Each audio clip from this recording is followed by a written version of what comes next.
maka Allah akan membangun baginya semisal itu di surga. Hadis Bismillahirrahmanirrahim. riwayat Bukhari.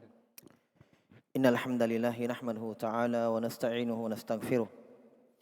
Wa na'udzu billahi min syururi anfusina wa min sayyiati a'malina. May yahdihillahu fala mudhillalah wa may yudlil fala hadiyalah.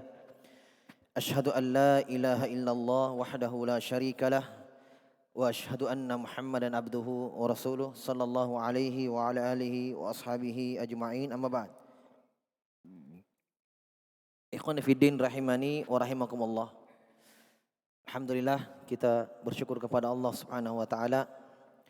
Pada malam hari ini kita kembali dikumpulkan oleh Allah Subhanahu wa taala di salah satu dari rumah-rumah Allah Subhanahu wa taala. Dan insyaallah taala pada malam hari ini kita akan mulai membahas salah satu pembahasan yang sangat penting, karena kata para ulama, syaraful ilm syarafu ulumihi. Syaraful ilm syarafu ulumihi. Mulianya ilmu itu dilihat dari kemuliaan yang dipelajari. Pembahasan tentang nama-nama dan sifat-sifat Allah Subhanahu wa taala adalah pembahasan tentang Allah. Maka mempelajari tentang nama-nama dan sifat-sifat Allah Subhanahu wa taala adalah ajallul ulum. Ajallul ulum, ilmu yang paling mulia. Karena kaidahnya syaraful ilm syarafu ulumihi. Kalau mau melihat mulianya ilmu itu, ya lihat tentang apa yang dipelajari, apa yang dibahas. Al-asmaul husna wa sifatul ula. Nama-nama Allah Subhanahu wa taala yang indah dan sifat-sifat yang tinggi tentunya membahas tentang Allah Subhanahu wa taala, tentang kemuliaannya. Kita melihat dari nama-nama dan sifat-sifatnya. Itu yang pertama. Yang kedua, pembahasan atau ilmu mempelajari nama-nama dan sifat-sifat Allah Subhanahu wa taala akan membuat seorang hamba itu tidak keliru dalam memahami nama-nama dan sifat-sifat Allah Subhanahu wa taala. Kalau kita melihat para ulama salaf di dalam buku-buku akidah mereka, banyak di antara mereka yang menyebutkan perkara akidah seputar rukun iman yang 6. Iman kepada Allah, iman kepada malaikatnya, kitab-kitabnya, rasulnya, dan hari akhirat, dan iman kepada takdir yang baik dan yang buruk. Mereka sebutkan dalam buku akidah mereka tentang sorga dan neraka. Karena ini merupakan rangkaian beriman kepada hari akhirat. Mereka sebutkan tentang takdir. Karena ini rangkaian beriman kepada takdir, rukun iman. Mereka sebutkan tentang nama-nama dan sifat-sifat Allah Subhanahu wa taala, karena ini merupakan rukun pertama, rukun iman, beriman kepada Allah Subhanahu wa taala. Dan sebagian mereka banyak yang menyebutkan pembahasan paling pertama dalam buku akidah mereka tentang al-asma wa sifat. Bahkan ada yang menitik beratkan pada pembahasan itu. Seperti misalnya Lum'atul I'tiqad karya Muwaffaq Ibnu Qudamah. Beliau sebutkan tentang hari akhirat, tentang surga dan neraka, tentang cinta kepada para sahabat, tentang wajibnya taat kepada pemerintah. Tetapi pembahasan yang beliau titik beratkan adalah pembahasan tentang al-asma wa sifat. Kenapa? Karena penyimpangan yang banyak terjadi di zaman para immatus salaf adalah penyimpangan dalam masalah nama-nama dan sifat-sifat Allah Subhanahu wa taala. Jelas ya? Makanya mereka membahas luas di dalam buku-buku akidah. Buku-buku akidah. Oleh karena itu mempelajari tentang kaidah-kaidah dalam memahami nama-nama dan sifat-sifat Allah Subhanahu wa taala itu sekali lagi ilmu yang sangat penting sekali. Terlebih lagi kita di zaman ini. Ya. Betul. Jahm bin Safwan sudah lama meninggal. Orang yang pertama kali mencetuskan pemahaman penyimpangan dalam asma wa sifat. Jahm bin Safwan. Yang kita kenal dengan pemahamannya Jahmiyah. Makanya sebagian ulama berluas-luasan dalam mengistilahkan Jahmiyah. Sebagian mereka mengatakan semua kelompok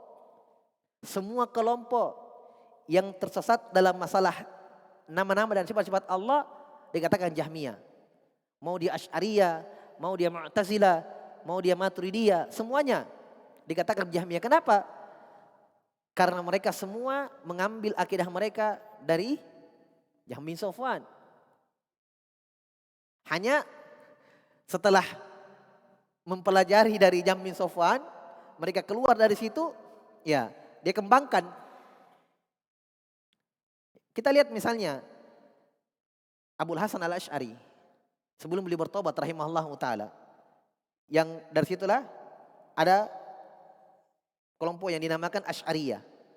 Walaupun Abul Hasan al-Asy'ari sudah bertobat rahimahullah. Itu mengambil dari gurunya Abu Mansur Maturidi, yang Maturidiyah kita kenal dengan Maturidiyah. Itu berpemahaman Jahmiyah. Iya. Keluarganya Abu Ali Al-Jubai, Mu'tazilah, dia juga belajar ke situ. Sementara orang-orang Mu'tazilah mengambil ilmu dari Jahmiyah juga. Jadi sama saja. Akarnya dari Jahm bin Safwan, dari Jahmiyah. Hanya dikembangkan. Seperti Jahmiyah misalnya menafikan semua sifat-sifat Allah Subhanahu wa taala, kalau Asy'ariyah kecuali 7. Ya kan? Sama saja sebenarnya. Betul mereka sudah lama meninggal, tetapi pemikiran mereka masih ada. Jadi pemahaman ahli sunnah, ya bukan cuma ahli sunnah yang saling mewarisi dari masa ke masa. Mereka juga saling mewarisi dari masa ke masa. Ya kan? Di Mesir ada Al-Kautsari yang kata para ulama pemegang bendera Jahmiyah di masa ini. Ya Allah mungkin sudah meninggal karena dia hidup di zaman Syekh Albani kalau tidak salah. Itu kata para ulama pemegang bendera yang Jahmiyah di zaman ini. Sahibut tajahum fi hadzal zaman. Masih ada. Pemahamannya persis seperti Jahmiyah. Ya, oleh karena itu dengan mempelajari ini kaidah-kaidah dalam memahami sifat-sifat Allah Subhanahu wa taala, kita akan melihat bagaimana cara beriman yang benar dengan nama-nama dan sifat-sifat Allah Subhanahu wa taala. Yang kita ambil dari kitab yang sangat indah, kitab yang sangat baik dan terkenal yang ditulis oleh Syekh Muhammad bin Shalih Al-Utsaimin rahimahullahu taala dengan judul Al-Qawaidu Al-Musla. Qawaid jamak dari kaidah, Al-Musla artinya yang tinggi dan mulia. Al-Qawaidul Musla fi asma'illahi ta'ala wa sifatihil husna.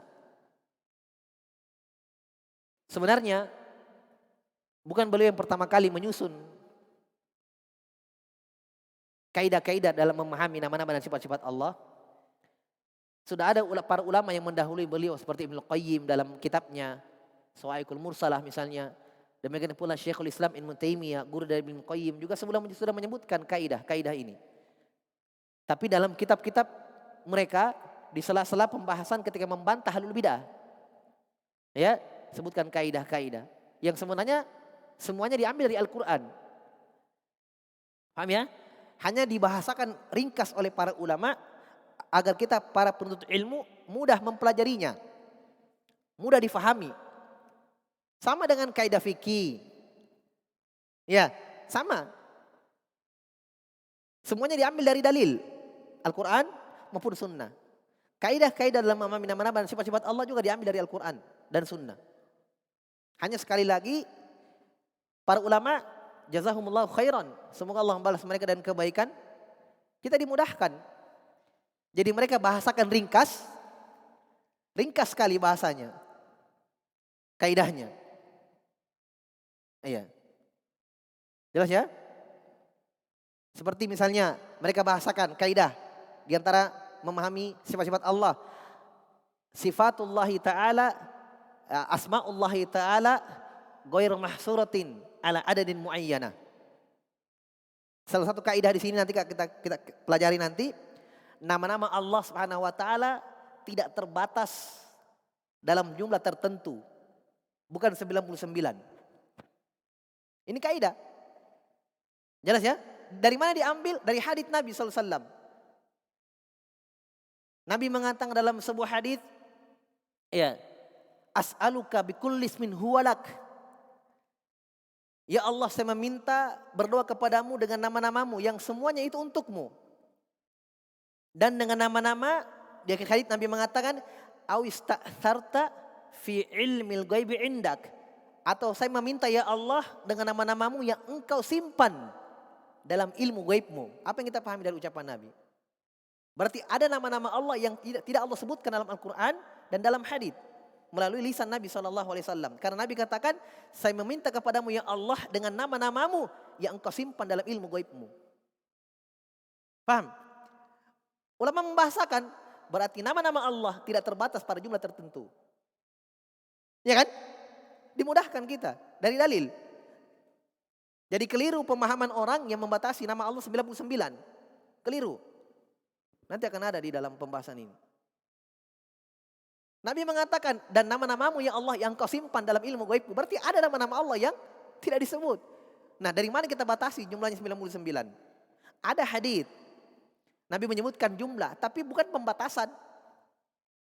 Bukan pembatasan. Nabi mengatakan, ya, inna lillahi tis'an wa tis'ina asman man ahsaha dakhalal jannah. Allah memiliki 99 nama. Itu di antara nama-nama Allah ada jumlah 99. Siapa yang menghitungnya dengan benar, mengamalkannya, memahami maknanya dan mengamalkannya, ya, mengamalkan konsekuensinya dan meyakininya, kata Nabi SAW, masuk surga.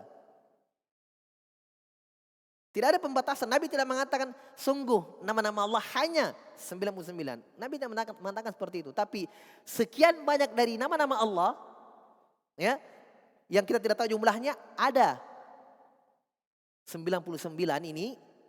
Siapa yang bisa mendapatkan jumlah segitu, menghitungnya, masuk surga. Jelas? Makanya para ulama berbeda-beda dalam menentukannya. Ada yang mereka perselisihkan, ada yang memasukkan ini masuk dalam Asmaul Husna. Ada yang mengatakan ini tidak masuk. Sesuai dengan ijtihad mereka. Nanti Ibnu Utsaimin juga mencoba mengumpulkan itu. Beliau sebutkan di sini. Sesuai dengan ijtihad beliau masing-masing. Para ulama. Syekh Utsaimin juga sudah menentukan 99. Mereka berusaha untuk mengejar keutamaan yang Nabi sebutkan itu. Jelas ya? Tapi berbeda-beda dalam menentukannya. Baik, itu diantara contoh bahwa kaidah-kaidah yang akan kita sebutkan nanti itu diambil dari Al-Quran dan sunnah Nabi SAW. Adapun pengarangnya sudah terkenal, tidak butuh lagi untuk dijelaskan siapa dia. Beliau adalah Syekh Muhammad bin Shalih Al-Utsaimin rahimahullahu taala yang dijuluki dengan Faqihul Asr. Ulama yang paling faqih di zaman ini. Faqihul Asr. Baik. Beliau ini ya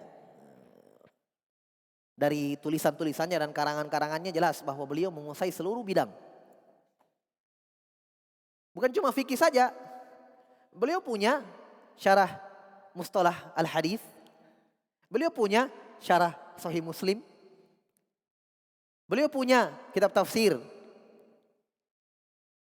Beliau punya kitab akidah. Oh, kalau kitab akidah jangan tanya lagi. Apalagi kitab-kitab fikih. Jadi beliau menguasai seluruh cabang-cabang ilmu. Beliau berkata dalam kitabnya Al-Qaidul Musla, Bismillahirrahmanirrahim. Seperti biasa, para ulama selalu memulai dengan apa? Basmalah. Karena dua sebab. Pertama mengikuti Al-Quran. Yang kedua mengikuti sunnah Nabi sallallahu alaihi wa ala alihi wasallam. Qala rahimahullahu ta'ala alhamdulillahi nahmaduhu. Bisa lihat ya? Alhamdulillahi nahmaduhu wa nasta'inuhu wa nastaghfiruhu. Jadi saya harokati lengkap dengan harokat-harokatnya, harokat terakhirnya. Wa natubu ilaihi wa na'udzu billahi min syururi anfusina wa min sayyiati a'malina. May yahdihillahu fala mudilla lahu wa may yudlil fala hadiya lahu. Apa artinya itu? Ada bisa terima kan? Hah? Sampai situ dulu. Segala puji hanya milik Allah Subhanahu wa taala, nahmaduh. Kita memuji Allah, wa nasta'inuh, meminta pertolongan kepadanya, wa nastaghfiruh, meminta ampunan kepadanya, wa natubu ilaihi, dan kita bertaubat kembali kepadanya, wa na'udzu billahi min syururi anfusina, dan kita berlindung kepada Allah min syururi anfusina, dari kejelekan diri kami, wa min sayyiati a'malina, dan dari kejelekan amalan-amalan kami. May yahdihillahu fala mudilla lahu, siapa yang Allah berikan hidayah, fala mudilla lahu, tidak ada yang bisa menyesatkan dia. Ya, siapa yang Allah beri hidayah, maka tidak akan pernah ada yang menyesatkan dia. Seperti yang Nabi ingatkan kepada Ibnu Abbas. Ya kan? Masih kecil Ibnu Abbas dia sudah diingatkan oleh Nabi, walaupun semua jin dan manusia bersatu untuk mencelakakanmu, menyesatkanmu, tidak akan pernah kamu dapatkan kejelekan itu, kecuali apa yang Allah sudah takdirkan untukmu. Di antaranya kesesatan dan hidayah semua dari Allah Subhanahu wa taala. Oleh karena itu, banyaklah meminta hidayah kepada Allah Subhanahu wa taala, karena hanya Dialah yang Al-Hadi, memberikan hidayah. Nabi tidak bisa memberi hidayah. Ya.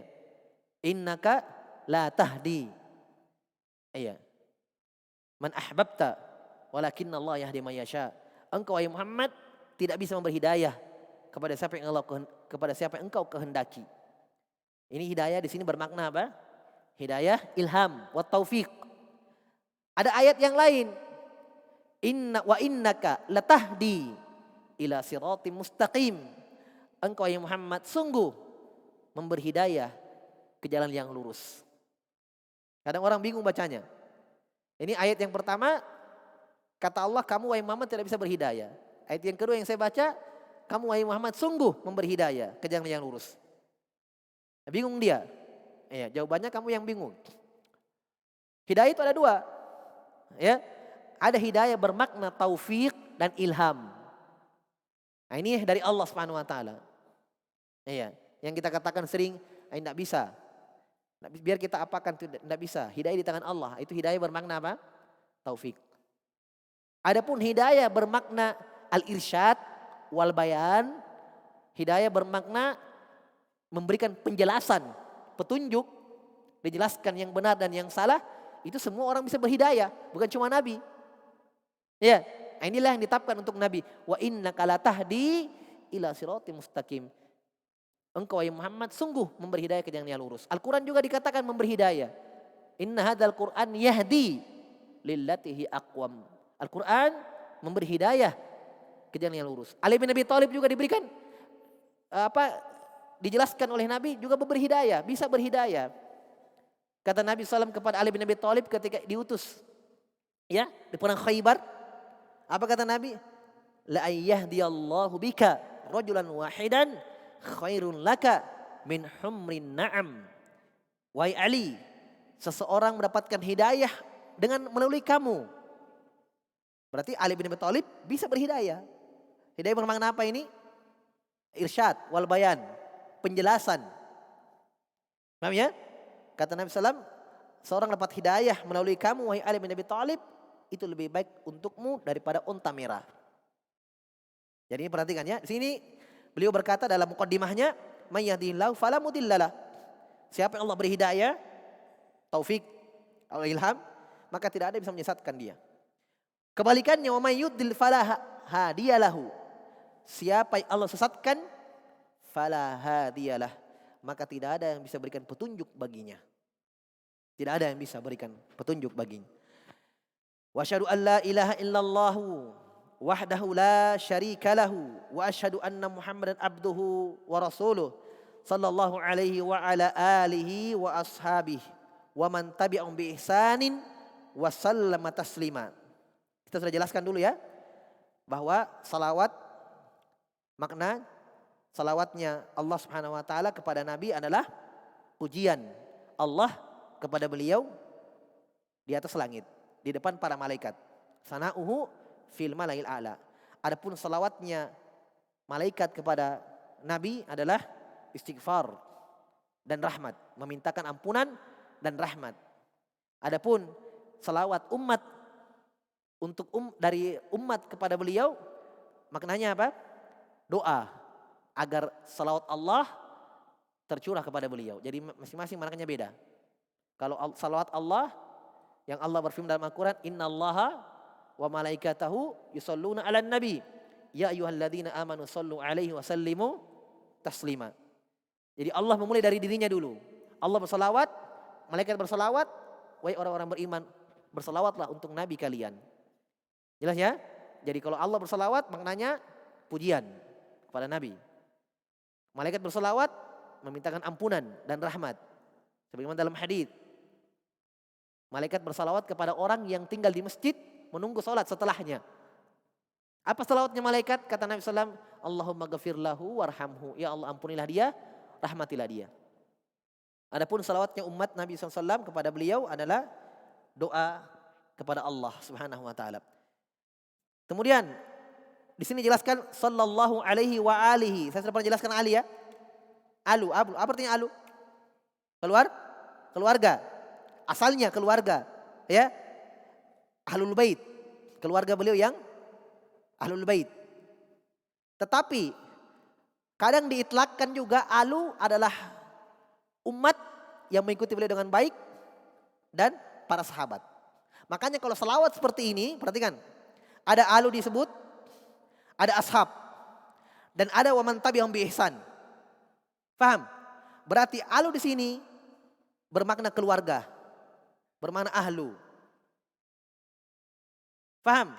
Tapi kalau misalnya sallallahu alaihi wa alihi saja, maka masuk dalamnya apa? Sahabat dan orang-orang yang mengikuti beliau dengan baik. Paham? Bisa ya? Makanya di sini dikeluarkan yang lain. Sallallahu alaihi wa ala alihi. Semoga salawat Allah tercurah untuk beliau, Nabi, dan keluarganya, dan para sahabatnya, dan yang mengikuti mereka dengan baik. Semuanya dapat. Jelas ya? Tapi kalau tidak ada ashab dan tidak ada waman tabi'ahum, cuma sallallahu alaihi wa ala alihi wasallam, maka alu sekali lagi mencakup semuanya. Keluarga, sahabat, dan orang-orang yang mengikuti beliau dengan baik. Makanya disebutkan dalam Al-Quran. Alhamdulillah kita bersyukur. Ya kan? Kata Allah dalam Al-Quran, as-sabiqunal awwaluna minal muhajirina wal ansar walladzina taba'uhum bi ihsan radhiyallahu anhum wa radu anhu. Alhamdulillah masih ada. Kata Allah, as-sabiqunal awwalun, para sahabat yang terdahulu masuk Islam, minal muhajirina wal ansar, dari sahabat muhajirin dan ansar, walladzina taba'uhum bi ihsan, dan orang-orang yang mengikuti mereka dengan baik dan benar. Yaitu orang-orang datang setelahnya sampai pada hari kiamat. Apa kata Allah? Radhiyallahu anhum wa radu anhu. Allah ridho kepada mereka dan mereka ridho kepada Allah Subhanahu wa taala. Itu keutamaan orang yang berpegang teguh dengan sunnah Nabi sallallahu alaihi wasallam. Jelas ya? Diikutkan dalam doa at-taraddi. Dapat doa, dapat ridho dari Allah Subhanahu wa taala. Hanya berurut. Hajirin wal ansar walladzina tabi'uhum bi ihsan. Itu diurut sesuai dengan kemuliaan masing-masing. Muhajirin afdal daripada ansar. Jelas ya? Kemudian kata beliau rahimahullahu taala wa ba'du. Kata beliau fa innal imana bi asma'illahi wa sifatihi ahadu arkanil imani billahi ta'ala. Kata beliau, sungguh beriman kepada nama-nama Allah dan sifat-sifatnya adalah ahadu arkanil imani billah. Salah satu rukun dari beriman kepada Allah. Beriman kepada Allah adalah rukun iman. Yang pertama, ternyata iman kepada Allah punya rukun lagi. Ada 4 rukunnya.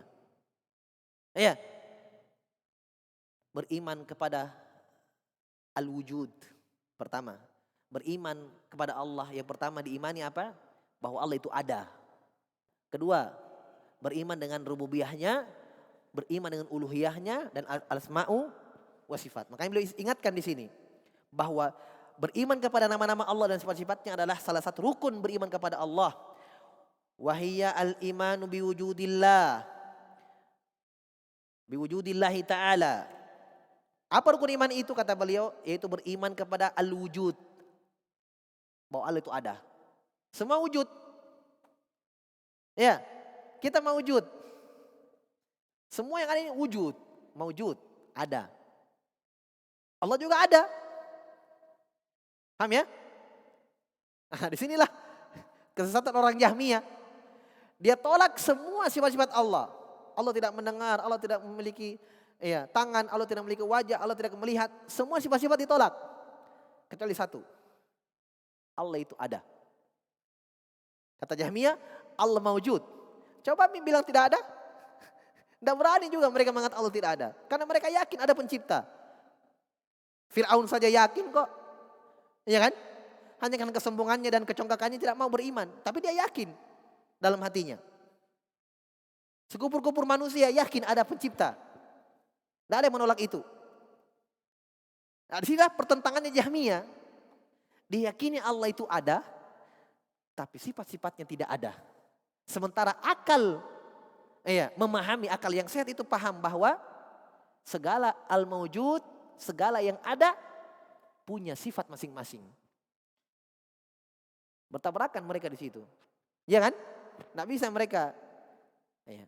Makanya harus ditetapkan sifat-sifat Allah Subhanahu wa taala.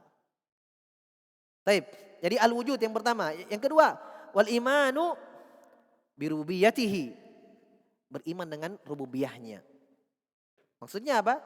Kita beriman bahwa seluruh perbuatan Allah Subhanahu wa taala dalam mencipta, memberikan rezeki, menghidupkan dan mematikan, Allah Subhanahu wa taala bersendirian pada perbuatannya.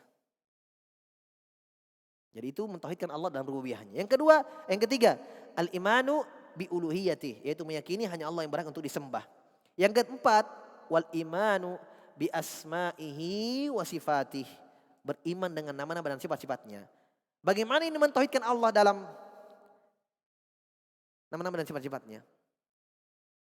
Bagaimana cara mentauhidkan Allah dalam nama-nama dan sifat-sifatnya? Mudah. Yakini nama-nama itu, yakini sifat-sifat itu untuk Allah Subhanahu wa taala tidak serupa dengan makhluknya. Paham ya? Tidak serupa dengan makhluknya. Berarti kita sudah mentauhidkan Allah dalam al-asma wa sifat, dalam tauhid, pembagian tauhid yang 3. Nah, di sini banyak penyimpangan di sini. Ya, di sinilah banyak penyimpangan. Makanya sekali lagi jangan heran ketika para ulama salaf banyak menjelaskan ini. Kalau uluhiyah dan rububiyah jarang dibahas kan? Iya. Dalam buku-buku akidah para ulama salaf tidak terlalu dibahas itu uluhiyah dan rububiyah. Ya kalau dalam Qawaidul Arba yang kita selesaikan, iya, itu pembahasan khusus. Tapi kalau buku-buku akidah, khususnya para ulama salaf yang terdahulu, jarang menyebutkan tentang uluhiyah rububiyah. Yang paling banyak mereka sebutkan tentang al-asma wa sifat. Karena itu, ya. Dengan orang-orang musyrikin jahiliyah saja berbeda. Orang musyrikin jahiliyah mengingkar cuma Ar-Rahman. Kata Allah, wahum yakfuruna bir-Rahman. Tapi sekarang luar biasa. Ya, ketika ada Jahmiyah muncul, Jahmi Sofwan, muncullah penyimpangan-penyimpangan menolak sifat-sifat yang lain. Baik. Maka kata beliau, famanzilatuhu fid dini aliyatun. Maka kedudukan. Baik. Wa tauhidullahi bihi ahadu aqsamit tauhid salasa. Mentauhidkan Allah Subhanahu wa taala dengan al-asma wa sifat tadi salah satu 3 jenis pembagian tauhid. Jelas ya, ini mudah ya? Tauhid rububiyah, tauhidul uluhiyah, wa tauhidul asma'i wa sifat. Ya, berarti subhanallah kalau kita pelajari khusus tentang kaidah ini, berarti kita pelajari sepertiga dari pembagian tauhid. Khusus dalam pembahasan al-asma wa sifat. Maka kata beliau rahimahullahu taala, famanzilatuhu fid dini aliyah. Maka kedudukannya dalam agama sangatlah tinggi. Ya. Bahkan di dalam yang saya ketahui di dalam muqarrar SMA ya, tingkat sanawiyah kalau di Saudi. Itu pelajaran akidahnya lum'atul i'tiqad. Tentang asma wa sifat. Karangan beliau, syarah Syekh Muhammad bin Shalih Al-Utsaimin. Itu dijadikan muqarrar pelajaran di ma'had atau di sekolah-sekolah tingkatan sanawiyah. Sekolah loh, sekolah umum, bukan bermanhaj salaf, tidak, umum. Akidahnya tentang lum'atul i'tiqad, tentang asma wa sifat. Belajar SMA ini loh. Tingkatan sanawiyah. Anda percaya baca muqaddimahnya syarah lum'atul i'tiqad Ibnu Utsaimin. Itu jelaskan beliau diminta oleh pemerintah Saudi mensyarah lum'atul i'tiqad untuk dijadikan muqarrar. Ya, kalau kita dulu sekolah kan ada buku cetak, ya, buku pelajaran, nah itu. Jelas ya? Jadi Masya Allah, di sekolah-sekolah sudah masuk pembahasan-pembahasan seperti itu. Mereka. Ya, jadi alhamdulillah mereka terjaga. Ya, makanya di katakan negeri tauhid. Mereka subhanallah, seawam-awamnya mereka tidak ada yang percaya dukun. Hah? Betul, mereka kadang ada yang mungkin ya bermaksiat, tapi kalau masalah kesyirikan, ya, masalah perdukunan, apa, khurafat, tatayur, mereka tidak. Kuburan-kuburan, tidak ada yang naik tinggi di sana itu. Ya, itu taufik dari Allah Subhanahu Wa Taala, petunjuk dari Allah Subhanahu Wa Taala dan melalui jasa para ulama yang berdakwah. Di antaranya Syekh Muhammad bin Abdul Wahhab An-Najdi rahimahullahu taala. Dan ulama-ulama yang datang setelahnya dan bahkan sebelumnya. Baik. Maka kata beliau famanzilatu fid dini aliyah wa ahamiyatuhu azimah. Dan pentingnya pembahasan ini sangat besar. Azimah, ahamiyahnya, kepentingannya, ahamiyahnya besar sekali. Tidak bisa dianggap remeh. Ya. Wala yumkinu anna ahadan ya'budullaha 'alal wajhil akmal hatta yakuna ala ilmin bi asma'illahi ta'ala wa sifati. Kenapa? Kata beliau karena wala yumkinu, tidak mungkin seorang hamba ahadan, tidak mungkin salah seorang di antara kita ya'budullah, menyembah Allah, beribadah kepada Allah 'alal wajhil akmal, di atas dengan ibadah yang sempurna. Kita kan semua mau beribadah kepada Allah dengan sempurna kan? Iya. Kita mau beribadah kepada Allah dengan sesempurna-sempurnanya. Yang paling afdolnya. Kita mau itu. Kita inginkan itu. Ternyata salah satu cara untuk beribadah kepada Allah Subhanahu wa ta'ala dengan akmal, dengan sempurna adalah dengan memahami nama-nama dan sifat-sifat Allah. Kita lihat bagaimana kok bisa ke sana. Kata beliau, tidak bisa salah seorang di antara kita beribadah kepada Allah Subhanahu wa taala dengan sisi yang sempurna, hatta yakuna ala ilmin, sampai dia berada di atas ilmu terhadap nama-nama dan sifat-sifat Allah dan sifat-sifatnya. Makanya mungkin kita lihat ketika Allah mengatakan, ya, inna sholata tanha anil fahsya'i wal munkar, Sungguh salat itu mencegah dari yang kejadiannya yang mungkar. Kita melihat ada orang yang salat tetapi masih mungkin ya mabuk misalnya, masih bergelimang dengan maksiat, tapi salatnya juga jalan, lancar salatnya, dan mau ketinggalan salat dia. Tapi setelah salat, ya bermaksiat. Padahal Allah katakan salat itu mencegah dari yang kejadian yang mungkar. Kok bisa? Di sini. Dia belum kenal Allah dengan sebenar-benarnya. Ma qadarullah haqqa qadrih. Mereka belum membesarkan Allah, belum mensifatkan Allah dengan sebenar-benarnya. Salatnya hanya sekedar salat. Ya.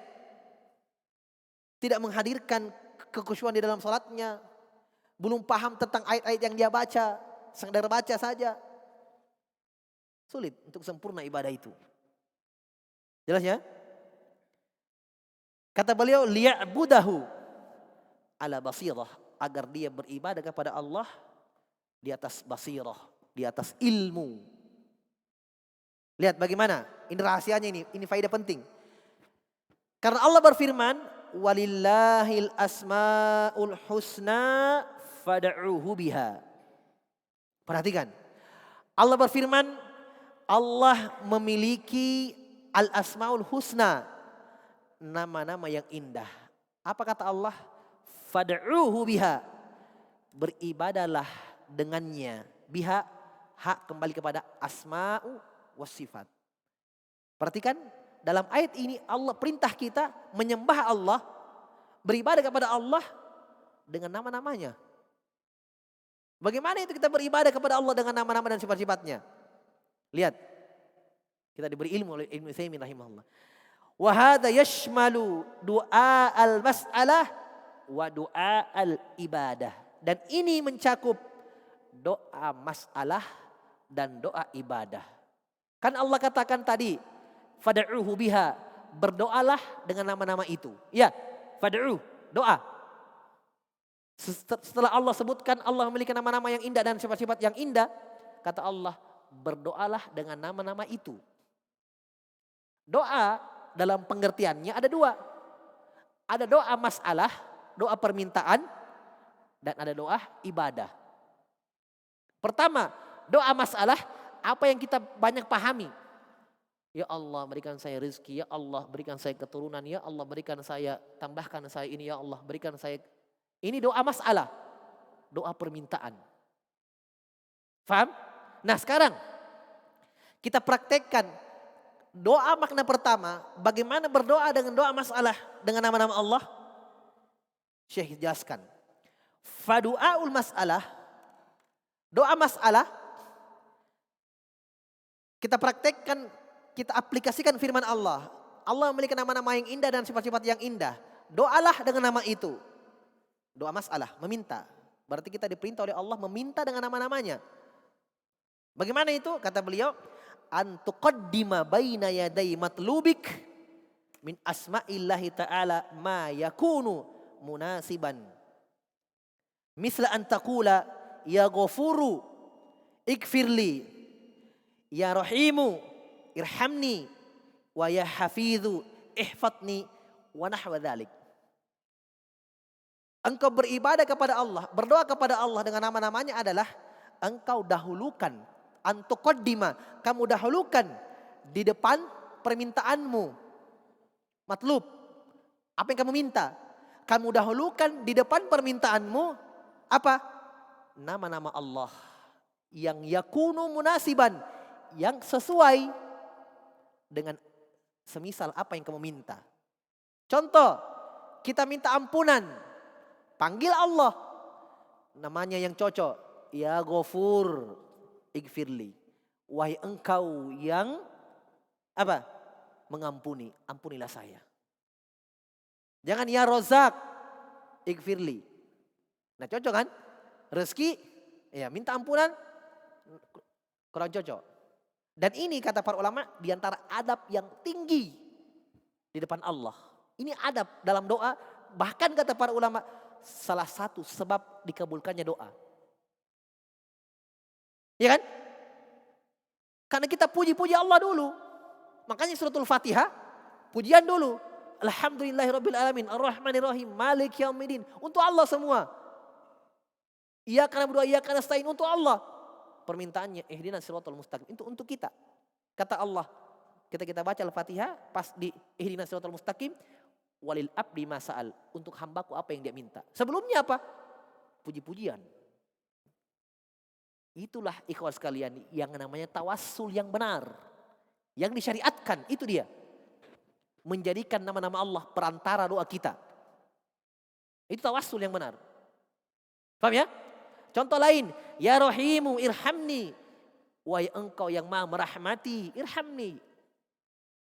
Wa ya Hafidhu, wahai engkau yang menjaga. Hafid artinya penjaga. Apa kata Nabi Yusuf dalam Al-Quran? Ya? Keimanan seorang nabi yang yakin Allah maha menjaga. Wallahu khairun hafidha wa huwa arhamur rahimin. Fallahu khairun hafidha wa huwa arhamur rahimin. Kata Nabi Yusuf, Allah sebaik-baik penjaga. Hafidh. Ya. Wahai engkau yang menjaga-jagalah aku. Wa nahwa dzalik, dan yang semisalnya. Nah, sekarang doa yang kedua. Doa ibadah namanya. Doa ibadah. Maksudnya bagaimana itu doa ibadah? Doa ibadah. Tadi doa masalah, doa permintaan. Sekarang doa ibadah. Dan firman Allah, fad'u biha, mintalah, berdoa dengan nama-nama Allah, mencakup dua-duanya kata Syekh tadi. Mencakup doa masalah dan doa ibadah. Doa ibadah bagaimana? Kata beliau, anta ta'abbada lillahi ta'ala bimuqtada hadil asma'i fatakumu bitaubati ilaihi li'annahu tawwabu wa tudzakkirhu wa tadhkuruhu bilisanika li'annahu sami'u wa tata'abbada lahu bijawarihika li'annahu al-basiru wa takhshahu fis sirri li'annahu latiful khabir wa hakadha. Yaitu engkau menghambakan diri kepada Allah, beribadah kepada Allah, salat, puasa, zakat, haji, zikir, semua ibadah. Engkau beribadah kepada Allah dengan muqtada, dengan kandungan nama-nama Allah. Nah, ini masuk dalam firman Allah, fad'uhu biha, berdoalah, beribadahlah dengan nama Allah. Yaitu apa? Kita beribadah kepada Allah dengan kandungan nama-namanya. Bagaimana itu? Lihat, fatakumu bitaubah, engkau bertaubat kepada Allah setelah maksiat, kamu sesali perbuatanmu, kamu berjanji tidak melakukannya lagi, ya, kamu tangisi dosa-dosamu karena kamu yakin bahwa Allah Maha menerima taubat. Berarti taubat kita jemaah sekalian ibadah. Ya, kita mengamalkan firman Allah, fad'uhu biha. Ketika kita yakin Allah At-Tawwab, Maha menerima taubat, kita taubat. Wa tadhkuru bilisanik, engkau selalu berzikir kepada Allah. Lagi jalan di mobil berzikir. Ya. Di rumah banyak berzikir. Kenapa? Karena kita yakin Allahus Sami', Allah Maha mendengar. Berarti kita bangun ibadah kita di atas konsekuensi kandungan nama-nama Allah. Ya. Kita takut menggibah orang, takut menceritakan orang. Kenapa? Allah Maha mendengar. Kita tahan lisan dari mencela orang, ya, menceritai orang. Kenapa? Kita yakin Allah Maha mendengar. Berarti kita menahan diri dari maksiat, dari nama-nama Allah. Jelas? Wa tata'abbada lahu bijawarhik, dan engkau beribadah kepada Allah dengan anggota badanmu. Ibadah salat, haji, umrah, ya. Kenapa? Karena kamu tahu bahwa Allah itu basir, Maha melihat. Wa takhshahu, dan engkau takut kepadanya. Fisirri, dalam keadaan tidak ada yang melihatmu. Subhanallah. Kadang kita kalau banyak orang, ya, kayak soleh sekali. Hah? Di depan manusia soleh. Di depan orang Masya Allah. Ya. Tapi ketika sendiri, nah di situ datang ujian. Makanya kata Nabi SAW, walaupun haditsnya lemah, tapi mananya benar. Apa kata Nabi? Innama ya'kulu dhi'bu al-ghanamul qasiyah. Sungguh yang dimakan serigala itu adalah kambing yang menyendiri. Haditsnya lemah, tapi mananya benar. Iya kan? Kadang kalau kita mau berbuat dosa, maksiat, jalan-jalan, iya ada ikhwah, sembunyi. Ya kan? Malu kalau ada yang lihat. Tapi kalau sendiri berani. Itulah juga manfaat dari teman-teman soleh mengingatkan. Ya. Dia takut kepada Allah dalam keadaan sendiri. Kenapa? Karena dia yakin annahul latiful khabir. Allah Maha melihat. Allah Maha mengetahui. Al-latiful khabir. Allah Maha mengetahui. Al-khabir. Wahakadha. Dan yang semisal itu seperti itu. Terakhir kata beliau, wa min ajli manzilatih hadhih. Karena sebab inilah, ya. Karena sebab kedudukan yang tinggi ini, manfaatnya luar biasa, ya. Sisi-sisi lagi yang kalian sebutkan beliau tadi, ya. Wa min ajli kalamin nasi fihi, dengan sebab yang lain juga, dengan sebab manusia, ya, berbicara dalam masalah asma wa sifat ini bil haqqi taratan wa bil batin nasyi anil jahli awit ta'assubi taratan ukhra. Ada manusia yang berbicara dengan benar tentang al-asma wa sifat, ada yang dengan kebatilan dia berbicara, dengan kebodohan dan ta'assub, ikut-ikutan orang. Maksudnya sudah banyak dicetak buku-buku tentang asma wa sifat yang batil, bid'ah dan seterusnya, ya. Inilah yang mendorong beliau mengarang buku ini. Terdorong beliau. Ditambah lagi dengan manfaat-manfaat yang sebelumnya beliau sebutkan tadi. Kata beliau apa? Ahbabtu an aktuba fihi. Maka dengan sebab-sebab ini semualah saya terdorong. Ahbabtu, saya ingin, saya cinta. Ya. Saya suka, saya ingin menulis, ya, tentang pembahasan ini ma tayassara minal qawaid, apa yang mudah dari kaidah-kaidah. Rajian minallah, mengharap kepada Allah Ta'ala.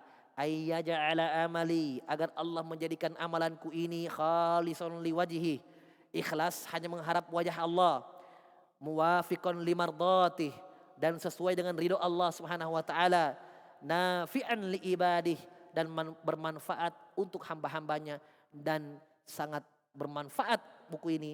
Doa beliau dikabulkan oleh Allah Subhanahu wa taala. Buku ini ikhwan diterima, ya, diterima di kalangan para tulabul ilm, di kalangan para masyayikh, para guru dan seterusnya. Diajarkan oleh para guru-guru. Diterima buku ini. Sudah diterjemahkan alhamdulillah ke bahasa Indonesia. Jelas ya?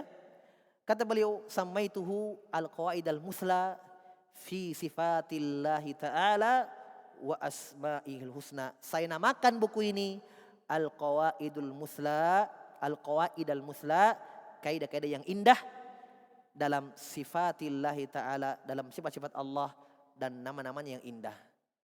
Tertulis penulisnya al-muallif, yaitu Muhammad bin Shalih al-Utsaimin rahimahullahu ta'ala. Baik, ini kaidah pertama. InsyaAllah kita lanjutkan pada pertemuan selanjutnya. Wallahu a'lam bishawab. Semoga manfaatnya. Naktabi hadzal qadar. Subhanakallahumma bihamdik asyhadu an la ilaha illa anta astaghfiruka wa atubu ilaik. Wa akhiru da'wana anil hamdulillahi rabbil alamin.